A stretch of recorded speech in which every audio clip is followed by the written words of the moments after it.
ছয়টি শিশু যারা চোখ খুলে পৃথিবীর আলো দেখেছে মাত্র 1 কিংবা 2 দিন আগে, যাদের আগমনে পরিবার জুড়ে বইছিল আনন্দের বন্যা, কিন্তু হঠাৎই নিভে গেল সব আলো। মায়ের বুক খালি করে পৃথিবী থেকে ঝরে গেল 6টি নিষ্পাপ প্রাণ। রাজধানীর মগবাজারের 8 দিন মেডিকেল কলেজ হাসপাতাল এখন শুধুই স্বজনদের আহাজারি আর কান্নায় ভারী।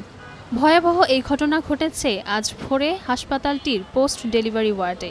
প্রাথমিকভাবে ধারণা করা হচ্ছে এসি বন্ধ থাকা, ভেন্টিলেশন সংকট কিংবা গ্যাস লিকেজজনিত সাফোকেশনের কারণেই একে একে মৃত্যু হয়েছে 6 নবজাতকের।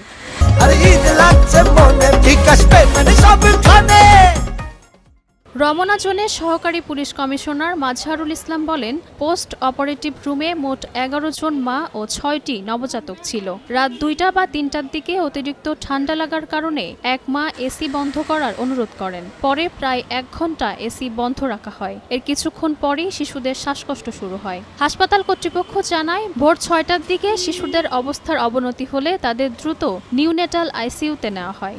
সেখানে নেওয়ার পর 2 শিশুকে মৃত অবস্থায় পাওয়া যায়। পরে আরও 4 শিশুকে ভেন্টিলেশন সাপোর্টে রাখা হলেও শেষ পর্যন্ত বাঁচানো যায়নি।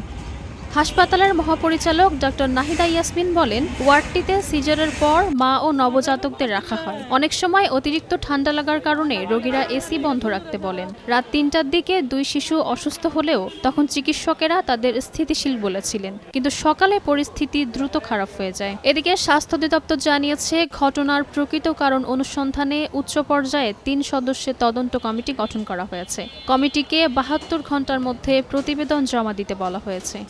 স্বাস্থ্য ও পরিবার কল্যাণ মন্ত্রী সরদার মোহাম্মদ সাখাওয়াত হোসেন বলেছেন, হাসপাতাল কর্তৃপক্ষের গাফিলতির কারণেই এই মর্মান্তিক ঘটনা ঘটেছে। দোষীদের বিরুদ্ধে দৃষ্টান্তমূলক ব্যবস্থা নেওয়া হবে বলেও জানিয়েছেন তিনি।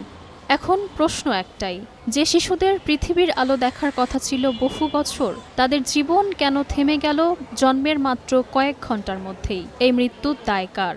অবহেলা, ত্রুটিপূর্ণ ব্যবস্থাপনা, নাকি হাসপাতালের নিরাপত্তাহীন পরিবেশের? উত্তর খুঁজছে পুরো দেশ আর স্বজনদের কান্না ভেজা চোখ।